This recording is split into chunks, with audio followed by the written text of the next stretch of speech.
올해 27살인 여자입니다. 결혼을 앞두고 있고 예비신랑은 저보다 2살 많은 29살입니다. 저는 대학 진학에 큰 미련이 없어서 고등학교 졸업 후 바로 취직을 할 수 있는 특수목적 고등학교에 입학을 했어요. 원래는 곧바로 취업을 할 계획이었는데 담임선생님이 그럴 게 아니라 자기 친구가 교수로 있는 전문대가 있는데 거기에 한번 지원해보라고 권유하셔서 원서를 썼었네요. 그리고 2년간 전액장학금 지원받고 학교를 다녔고 취업도 졸업을 앞두기 전에 이미 결정되었습니다. 처음 잡힌 직장은 제가 원하던 곳과는 조금 거리가 먼 곳이었는데 2년 정도 일하면서 월급 착실하게 모으고 퇴근 후에는 학원 다니면서 공부를 더해서 관련 자격증 몇 개 정도 더 취득하면서 자기계발을 했습니다. 이제 더는 공부는 못하겠다 싶을 정도로 원 없이 공부를 했고 그 후에는 제가 원하던 분야에서 업계 최고봉인 회사로 이직을 할 수 있었어요. 연봉도 훨씬 높아지고 제가 하고 싶던 일이다 보니 일하는 것도 재밌더라고요. 그곳에서 꾸준히 일하면서 지금 결혼을 준비하는 예비신랑도 만났어요. 예비신랑은 교과서적으로 살아온 사람입니다. 중학교 때부터 내신관리 철저히 해서 나름 명문인 고등학교를 나왔다 했고 거기 졸업하고 대학교도 서울에 있는 명문대를 나왔대요. 군대 다녀오고 졸업하고 저처럼 열심히 준비해서 이직을 한 게 아니고 졸업 후에 곧바로 좋은 회사에 취직도 했고요. 그리고 나서 각각 다니는 회사 사람들 통해서 저를 알게 되고 연애까지 시작하게 된 거죠. 예비신랑의 집은 그럭저럭 사는 편인 듯 싶었습니다. 예비신랑이 자기 어려서부터 과외를 몇 개나 했다고 하고 하고 싶은 공부는 다 해봤다고 합니다. 사업하시는 아버지의 공무원인 어머니, 그리고 아버지 차가 뭐다, 어디에 투자용으로 아파트도 있고 건물도 있다 자랑처럼 이야기하는데 저야 제 돈이 아니니 상관은 없었지만 그래도 정말 평범한 중산층인 저희 집과 비교했을 때 기가 죽는 건 사실이었어요. 아버지는 몇 년 전까지 회사 다니시다가 정년퇴임하셨고 어머니는 전업주부다 보니 두 분 수입이 없으셔서 지금은 저랑 저희 오빠가 보내주는 용돈 받으시며 생활하시거든요. 그렇다고 오빠와 제가 엄청나게 많이씩 드리는 건 아니고 워낙 노후 대비를 탄탄하게 해놓으셨기 때문에 걱정은 없으시지만 그래도 저희들 키워주신 보답으로 모자란 거 없게끔 저희가 효도를 하는 게 맞다고 생각하거든요. 아무튼 결혼 이야기가 나오고 나서 처음으로 예비시댁에 인사를 드리러 갔을 때입니다. 예비시어머니께서 엄청 따뜻하게 환대를 해주시며 저를 맞아주셨고 예비시아버지께서는 어디 회사 다닌다지? 하고 물어보시면서 저희 회사 전무님 이름을 대며 자기랑 잘 아는 사이라고 본인이 아직 저희 나이일 때는 사업을 한 게 아니고 저희랑 똑같은 월급쟁이였는데 그때 자기 밑에 있던 사람이라고 아주 핫발이었는데 전무까지 올라갔다고 그놈 출세했다 하시며 말문을 트셨어요. 한참 분위기 좋게 대화를 하고 있는데 저희 부모님은 뭐 하시냐는 질문을 하시더라고요. 그래서 아버지가 얼마 전까지 회사 다니시다가 은퇴하시고 지금은 집에 계신다 했는데 그 말을 들으시곤 아버지가 어떤 회사를 다니셨는지 물어보시더라고요. 별로 유명한 회사도 아니었지만 물어보시길래 대답해드렸는데 역시나 반응이 그런 곳은 처음 들어본다 하는 반응이셨습니다. 그리고부터 본격적인 호구조사가 시작되었고 제가 나온 학교를 들으시더니 거기는 전문대 아니냐며 놀라셨고 그때부터 예비시부모님 두 분 다 표정이 조금 안 좋아지셔서는 저한테 딱히 다른 질문도 하지 않으시더라고요. 식사가 끝나고 나서 예비시어머님께서 과일을 내오셨는데 그때서야 안 좋아진 표정의 의미를 알겠더군요. 너는 전문대를 졸업했는데 어떻게 그 직장에 취직이 돼서 우리 아들을 만났느냐 물어보시더라고요. 예비시아버지는 또 저한테 아버지는 그럼 고등학교나 대학교를 어디 나오셨나 물어보셨는데 아버지가 대학은 따로 안 나오셨다 대답을 했더니 대학 못 가는 건 대물림이 되는 건가? 하고 껄껄 웃으시더라고요. 뭐가 그렇게 재밌는 농담이라는 생각을 한 건지 저는 정말 눈물이 나올 만큼 화가 났는데 말이에요. 어디 가서 저희 부모님이 창피하다고 생각한 적 한 번도 해본 적 없는데 두 분이 쌍으로 제 학력 가지고 저를 무시하면서 저희 부모님까지 싸잡아서 대학물도 못 먹어본 집안이라는 식으로 얕잡아보고 있으니까요. 그런데 그런 예비시부모님의 태도보다도 그 옆에서 그 말을 듣고도 아무 말도 안 하는 예비신랑한테도 엄청 화가 나더라고요. 자기 부모님이 다른 사람도 아니고 자기와 결혼할 상대의 출신과 부모님까지 깎아내리기 바쁜데 아무리 부모님이라도 그렇지. 그런 이야기는 그만하시라고 한마디도 못하는 모습을 보니까요. 마지막으로 저한테는 그래서 결혼하게 되면 얼마를 해올 거냐고 물어보시더라고요. 모아놓은 돈은 얼마나 되느냐, 우리 집안에 시집올 만큼은 되겠느냐 하시면서 위로 오빠가 있다고 했는데 오빠는 결혼을 했느냐, 오빠가 있으니 저희 집에서 지원은 오빠가 다 받지 않겠느냐 하시면서 말이죠. 말하려는 게 꼭 저희 아버지가 이름도 모르는 회사에서 정년을 맞았는데 결혼할 돈은 있느냐고 물어보는 것 같았습니다. 저희 부모님이 뭘 얼마나 모으셨는지는 정확히 모르지만 관심도 없어요.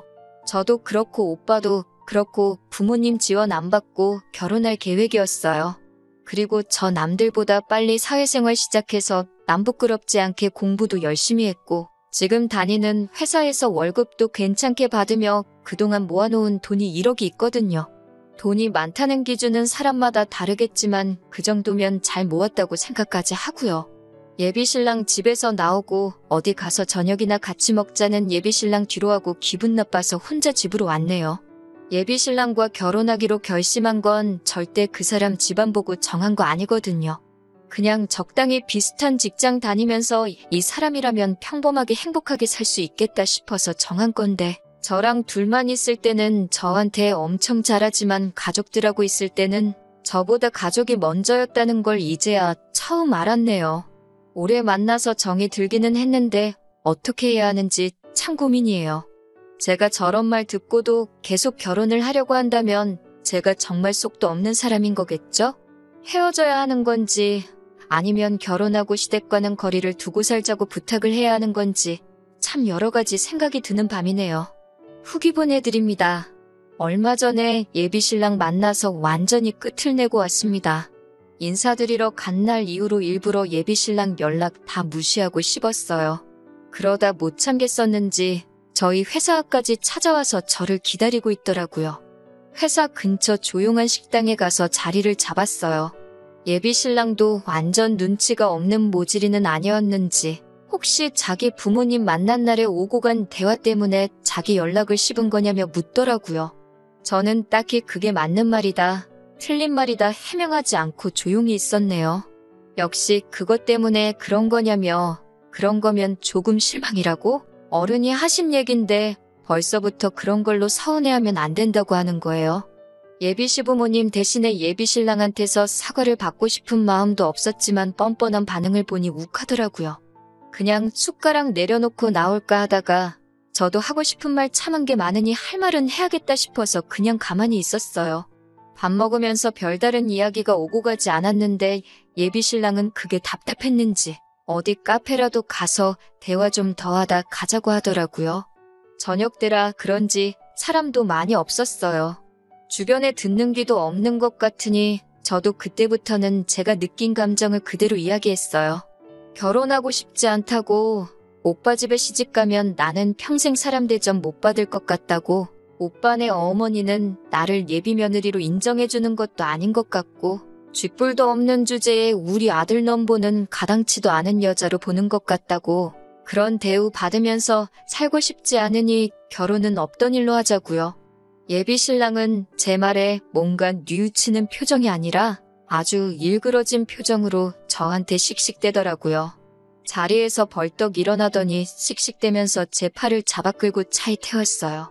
차 안에서 노발대발하면서 너 지금 우리 부모님 욕하는 거냐고, 어디 그 말 한번 우리 부모님 앞에서도 해보라고 차를 끌고 자기 집으로 향하더군요.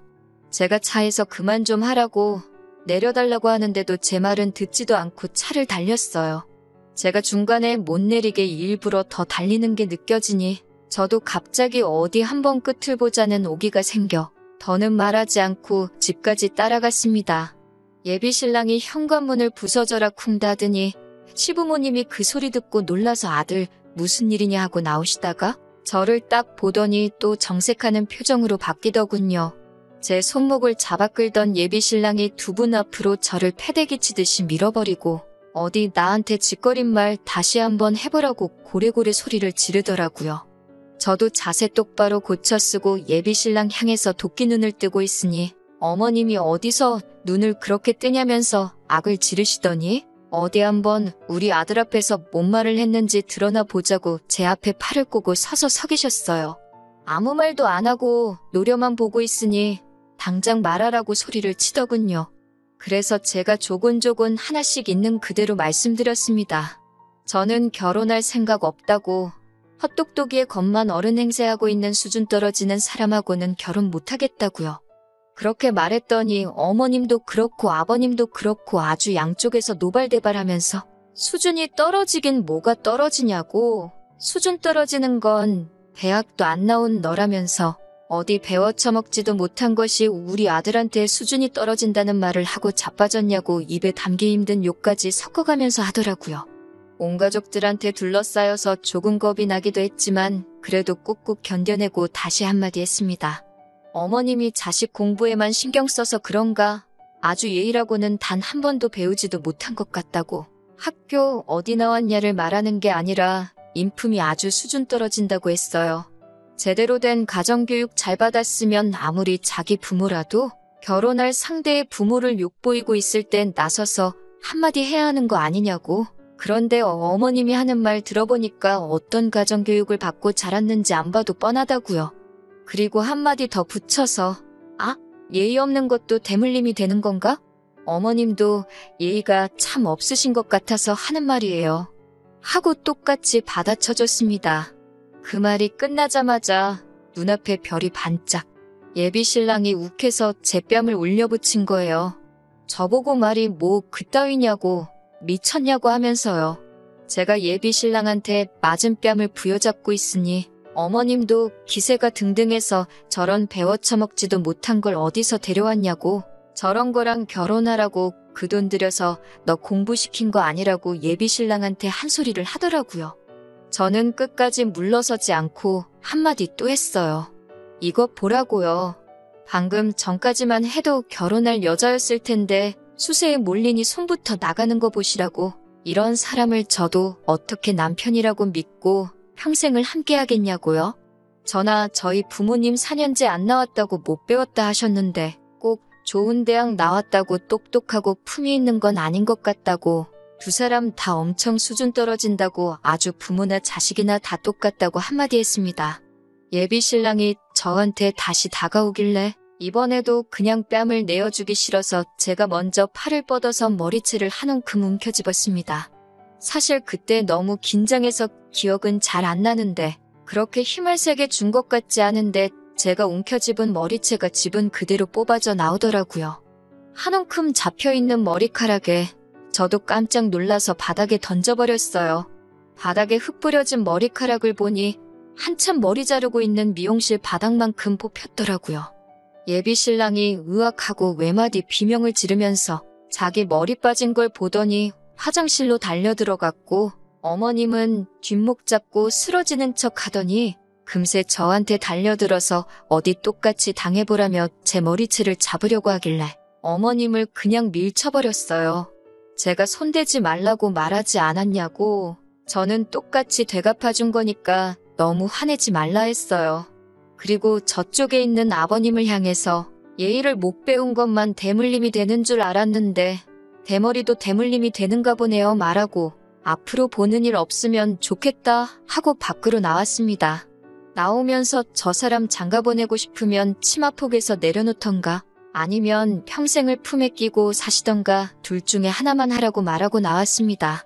문을 닫았는데도 적어보라고, 가긴 어딜 가냐고, 저보고 멈추라고 지르는 소리가 문 바깥까지 들리게 저를 향해 울부짖는 소리가 들려오더라고요. 정말 엘리베이터 타고 택시 잡으러 가는 길까지 긴장했던 게 한 번에 쏟아져 나오는 건지 다리가 후달거려서 죽는 줄 알았습니다. 제가 원래도 이렇게 맞서 싸우거나 하는 성격이 아닌데 말도 술술 나오고 어떻게 했는지 저도 놀랍더라고요.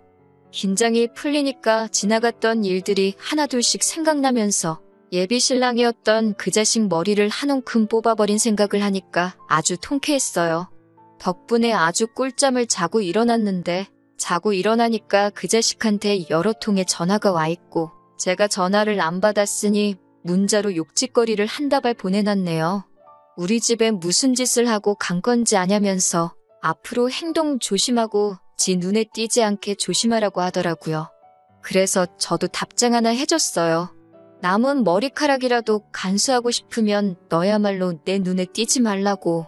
그리고 이렇게 말하는 거 협박이나 마찬가지고 자꾸 이런 식으로 연락하면 경찰에 신고할 거라고.